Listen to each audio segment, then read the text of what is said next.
আসসালামু আলাইকুম viewers, welcome জানাচ্ছি আরো একটি ব্র্যান্ড নিউ ভিডিওতে। আজকে অলরেডি কিন্তু আপনারা থাম্বনেল আর টাইটেল দেখে বুঝতে পেরেছেন কোন প্রোডাক্ট নিয়ে আমরা কথা বলবো।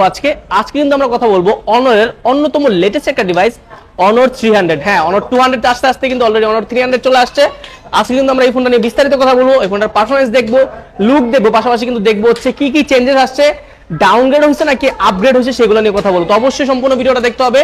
আজকের ভিডিওটা দেখলে কিন্তু আপনারা এই অনর 300 সম্পর্কে পুরোপুরি একটা ধারণা পেয়ে যাবেন। তো অবশ্যই ভিডিওটা মিস করা যাবে না, যেহেতু নতুন প্রোডাক্ট আমি অবশ্যই আপনাদেরকে বলবো আনবক্সিংটা দেখবেন, তাহলে আপনি পরবর্তীতে প্রোডাক্ট কেনার ক্ষেত্রে একটা ডিসিশন মেক করতে পারবেন। আর ধন্যবাদ টেক এন্ড টক বিডিকে, যারা এই সুন্দর প্রোডাক্ট আমাদের কাছে পাঠিয়েছে। তাদের ঠিকানা হচ্ছে বসুন্ধরা সিটির বেসমেন্ট 2 শপ নাম্বার 53, এবং তাদের Facebook page, WhatsApp number, contact number সবকিছু আমি ডিসক্রিপশনে দিয়ে দিয়েছি। পাশাপাশি তাদের যমুনার ঠিকানাও কিন্তু সেখানে দেওয়া আছে, আপনারা চাইলে সেখান থেকে চেক আউট করে আসতে পারেন। তো কথা বাড়াচ্ছি না, ভিডিও শুরু করবো এখনই এবং দেখবো এই অনর 300টা কতটুকু অর্ধিত আপনার জন্য। তো ভিডিও শুরু করা যাক। সো ফাইনালি কিন্তু আমাদের সামনে দেখতে পাচ্ছেন অনর 300 এর ব্র্যান্ড নিউ বক্স। এটা কিন্তু একটি চাইনিজ প্রোডাক্ট, সাদা কালার আর হচ্ছে গোল্ডেন কালারের কম্বিনেশন। এখান থেকে খুললে কিন্তু সবার আগে দেখতে পারবো আমরা সিম ইজেক্টর পিন, খুবই সুন্দর টিপিক্যাল অনরের পিন। পাশাপাশি কিন্তু ভিতরে দেখবো হচ্ছে স্টিকার্স বা ওয়ারেন্টি কার্ড, আপনি যেটাই বলেন। পাশাপাশি দেওয়া আছে হচ্ছে ট্রান্সপারেন্ট কেস। ট্রান্সপারেন্ট কেসের কোয়ালিটি আমি বলবো অ্যাজ ইউজুয়াল, ওরকম এক্সট্রা কোনো কিছু পাচ্ছি না এবার। মানে এটা কিন্তু কয়েকদিন পরে হলুদ হয়ে যাবে আপনি ইউজ করার পরে।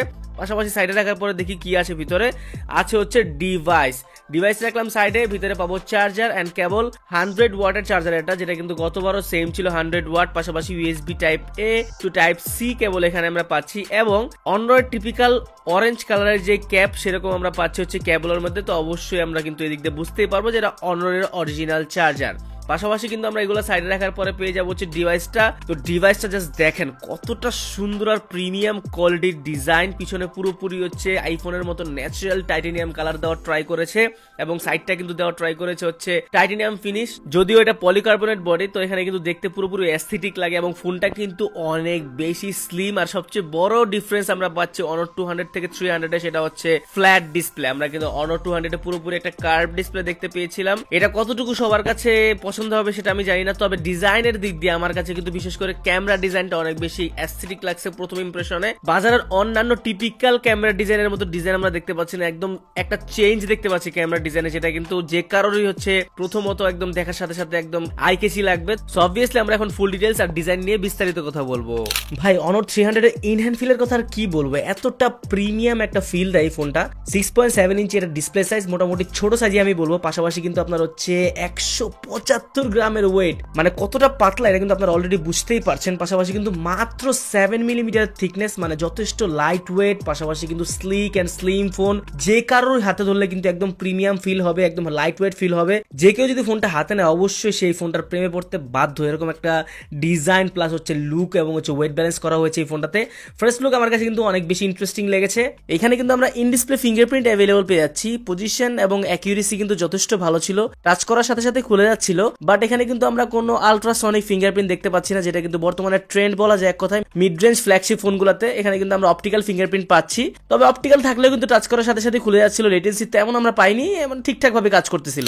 এন্ড অলসো আমরা কিন্তু পাচ্ছি ডুয়াল স্টেরিও স্পিকারস, যেটা কিন্তু ডলবি অ্যাটমস কে সাপোর্ট করে থাকে, এবং সাউন্ডের কোয়ালিটি জাস্ট ওয়াও আমি বলবো। এখানে কিন্তু 200% পর্যন্ত বুস্ট করা যায় সাউন্ড। এটা কিন্তু অ্যাকচুয়ালি আপনার হচ্ছে 200% না, সফটওয়্যারগত ভাবে বুস্ট হয় এটা। এন্ড সাউন্ডের কোয়ালিটি কিন্তু যথেষ্ট ভালো ছিল, আমরা কিন্তু টেস্ট করে দেখেছি, চাইলে আপনারা শুনতে পারেন এখান থেকে কেমন ছিল সাউন্ডটা।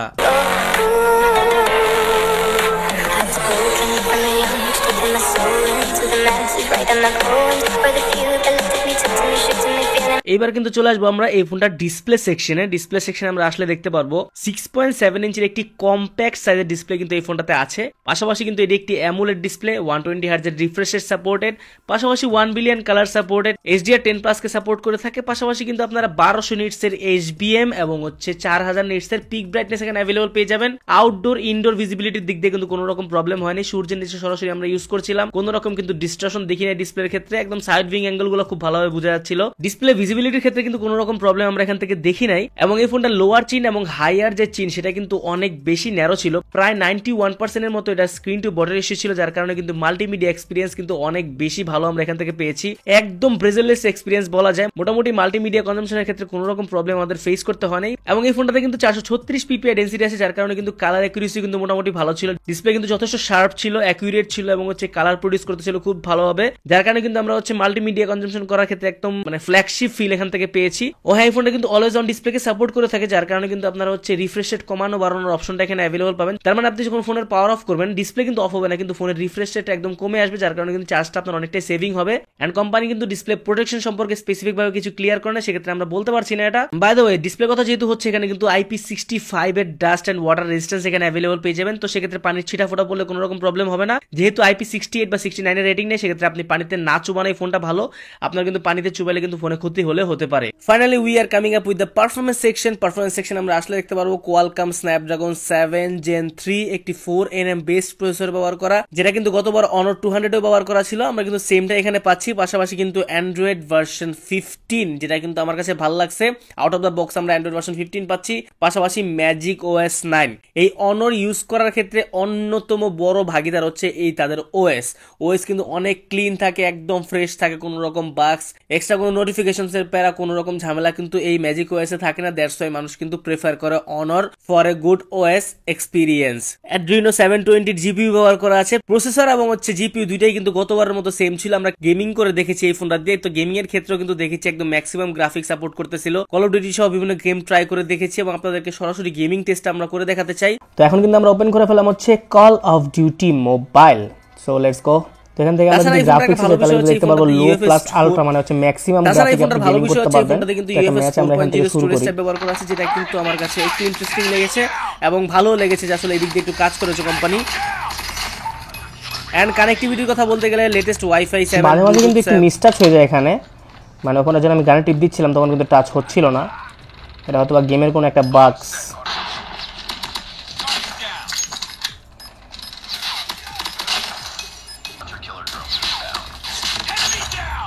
তো কল অফ ডিউটিতে কিন্তু পুরোপুরি আমরা হাইয়েস্ট গ্রাফিক পাচ্ছি এবং চার্জও কিন্তু মোটামুটি ভালোই থাকতেছে। তো ওভারঅল গেমিং এক্সপিরিয়েন্স কিন্তু এই ফোনটার অনেক বেশি ভালো ছিল।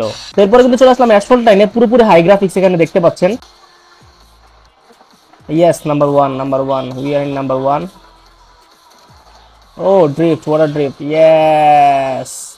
এতক্ষণ যাবত যে ডাউনগ্রেড গুলো বলেছি সেগুলো আসলে তেমন কোনো কিছু ছিল না, মেজর ইস্যু ছিল না, বাট বড় ইস্যু দাঁড়াইছে হচ্ছে ক্যামেরা সেকশন আইসা। ক্যামেরা সেকশন আমরা হচ্ছে ডুয়াল ক্যামেরা পাচ্ছি, যেখানে পাচ্ছিলাম গতবার ট্রিপল ক্যামেরা, বাট সেটাও কথা না, কথা হচ্ছে গতবার কিন্তু আমরা টেলিফোটো লেন্স পাচ্ছিলাম 50 মেগাপিক্সেলের, যেটাই পুরোপুরি গায়েব করে দিচ্ছে এই ফোনটা থেকে। এখানে কিন্তু মেইন ক্যামেরা 50 মেগাপিক্সেল আর 12 মেগাপিক্সেলের আলট্রা ওয়াইড পাচ্ছি আমরা পিছনে, মানে ডুয়াল ক্যামেরা সেটআপ পাচ্ছি। যেখানে আমরা গতবার পাচ্ছিলাম হচ্ছে ট্রিপল রেয়ার ক্যামেরা সেটআপ, সেখানে কিন্তু আমরা সেম ক্যামেরা সেটআপই পাচ্ছিলাম, শুধুমাত্র এক্সট্রা টেলিফোটো লেন্স ছিল 50 মেগাপিক্সেলের, যেটা কিন্তু আপনাকে পোর্ট্রেট শটের ক্ষেত্রে একটা কনভিনিয়েন্ট সেরা ছবি দিচ্ছিল। তো অবভিয়াসলি এটা কিন্তু মিস করতেছি এখানে। যতক্ষণ ফোনটা হাতে ছিল মোটামুটি আমরা অনেকক্ষণ ছবি তুলে দেখেছি, মোটামুটি ভিডিও করেছি। ক্যামেরার ছবির কোয়ালিটি ভালো, মোটামুটি শার্পনেস, অ্যাকিউরেসি, কালার প্রডিউস করতে পারতেছিল ঠিকঠাক মতো। কালার অ্যাকিউরেসিটা কিন্তু আরো একটু বেটার হয়েছে বলা যায়, কারণ গতবার কিন্তু আমরা দেখছিলাম যে ন্যাচারাল টোন প্রোভাইড করতেছিল বেশিরভাগ সময়, কিন্তু এবার আমরা হালকা পাতলা বুস্টার ছবি দেখতে পাচ্ছিলাম, যেটা কিন্তু অনেকের পছন্দ। পোর্ট্রেট শটে আসলে কিন্তু বরাবর মতো টেলিফোটো লেন্সটা আমরা মিস করছি, বাট ঠিক আছে, এখান থেকে ছবি তোলা যায় ঠিকঠাক মতো, কোনো রকম প্রবলেম দেয় না। আর এখানে আলট্রা ওয়াইডের ক্ষেত্রেও কিন্তু আমরা মোটামুটি এভারেজ ছবি পাচ্ছিলাম গতবারের মতোই, একদম আহামরি তেমন কোনো কিছু দেখছি না।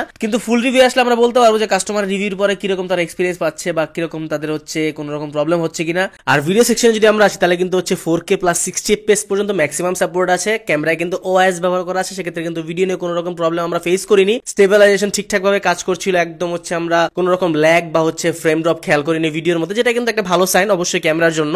সেলফি ক্যামেরা যদি আবার চলে আসে তাহলে কিন্তু সেলফি ক্যামেরা আমরা দেখতে পারবো 50 মেগাপিক্সেলের selfie camera, which is good. এখানে কিন্তু কোনো রকম ডাউনগ্রেড আমরা দেখতে পাচ্ছি না। গতবারের মতো সেম ক্যামেরার মেগাপিক্সেল হলো, এখানে কিন্তু লেন্স আমরা একটু আপগ্রেড পাচ্ছি। মোটামুটি ক্যামেরার কোয়ালিটি আমি বলবো যে গতবারের থেকে হালকা আপগ্রেড করা হয়েছে, স্পেশালি সেলফিতে। পোর্ট্রেট শটে কিন্তু এজ ডিরেকশন ঠিকঠাক ভাবে ধরে রাখতে পারছিল। আপনারা চাইলে গ্রুপ সেলফিও খুব ভালোভাবে তুলতে পারেন। এবং ভিডিও সেকশনে যদি যাই সেলফির, তাহলে কিন্তু হচ্ছে 4K plus 30 FPS maximum support আছে। আমরা কিন্তু 1080 প্লাস 60 তে ভিডিও করে কমফোর্টেবল বোধ করেছি। তা আপনি চাইলে কিন্তু সেলফি ব্লগিং করতে পারেন, চাইলে এই ফোনটাতে কোনো রকম প্রবলেম কিন্তু হবে না। তো ওভারঅল ক্যামেরা কিন্তু আমি বলবো যে মোটামুটি ঠিকঠাক আছে, একদম আহামরি কোনো কিছু এখানে আমরা পাচ্ছি না। ভিউয়ার্স, আমরা কিন্তু এতক্ষণ যাবত চেষ্টা করেছি এই Honor 300 সম্পর্কে একটা সম্পূর্ণ ধারণা দেওয়ার।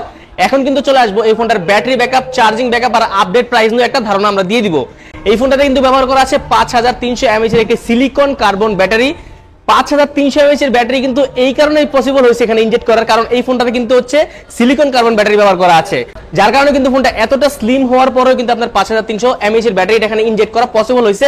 পাশাপাশি কিন্তু 100 ওয়াটের চার্জার পাচ্ছি এখানে। 100 ওয়াটের চার্জার যেটা পাচ্ছি গতবার Honor 200 কিন্তু আমরা সেম 100 ওয়াটের চার্জারই পাচ্ছিলাম, সেম কিন্তু এখানে আমরা পাচ্ছি। ওরকম ভাবে কিন্তু কোনো রকম ডিফারেন্স আমরা এখানে দেখতে পাচ্ছি না। কিন্তু Honor 200 ব্যাটারি ব্যাকআপ কিন্তু এটার থেকে অনেকটাই বেশি ছিল, যেটা কিন্তু এবার অনেকটাই পিছিয়ে গিয়েছে। তো আমরা কিন্তু এখানে বলতে পারি যে Honor 200 থেকে 300 কিন্তু অবশ্যই ডাউনগ্রেড হয়েছে, আপগ্রেড হয় নাই। এখানে কিন্তু মোটামুটি আমরা একদিনের মতো রেগুলার ইউসেজে ব্যাকআপ পেয়েছিলাম, যেখানে আমরা হচ্ছে Honor 200 পেয়েছিলাম প্রায় 1.5 দিনের উপরে। এবং চার্জারের ব্যাকআপের কথা যদি বলি, 100 ওয়াটের চার্জার দিয়ে কিন্তু সম্পূর্ণ চার্জ করতে অলমোস্ট 40 থেকে 45 মিনিট সময় লেগেছে, যেটা কিন্তু গতবার আমরা সেম পাচ্ছিলাম, এখানে কিন্তু আপডেট আমরা এখানে দেখতে পাচ্ছি না। এবং চার্জিং ব্যাকআপের থেকে কিন্তু এখানে মুখ্য বিষয় হচ্ছে ব্যাটারি ব্যাকআপ, যেটা কিন্তু এখানে আমরা কম পাচ্ছি। এখানে কিন্তু অবশ্যই আপনি যদি গেমিং করেন তাহলে কিন্তু আপনার হচ্ছে 4 থেকে 5 ঘন্টার উপরে আপনারা স্ক্রিন অন টাইম এই ফোনটাতে পাবেন না। আর প্রাইস সেগমেন্টে যদি কথা বলি, এই ফোনটার বর্তমান প্রাইস হচ্ছে 45 থেকে 47 হাজার টাকা, যেটা কিন্তু আমার কাছে মনে হয় না যে স্ন্যাপড্রাগন 7 Gen 3 দিয়ে প্লাস এই ব্যাটারি ব্যাকআপ এই লুক দিয়ে আপনার হচ্ছে অবশ্যই অর্ধিত। তো এটা কিন্তু আমার পার্সোনাল অপিনিয়ন থাকবে, আপনি কিন্তু অবশ্যই যদি এই বাজেটে যান তাহলে কিন্তু অবশ্যই Honor 200 এর দিকে যান, কারণ হচ্ছে Honor 200 300 এর থেকে অনেকটাই বেটার ডিল। সেটা হতে পারে ডিসপ্লে সেগমেন্টে, সেটা হতে পারে ব্যাটারি ব্যাকআপে, সেটা হতে পারে ক্যামেরা সেকশনে।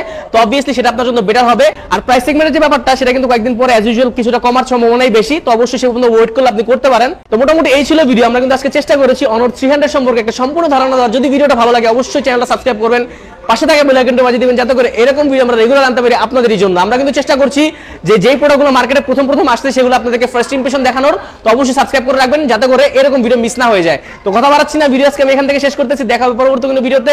সেই পর্যন্ত ভালো থাকবেন, সুস্থ থাকবেন, নিজের খেয়াল রাখবেন। আল্লাহ হাফেজ।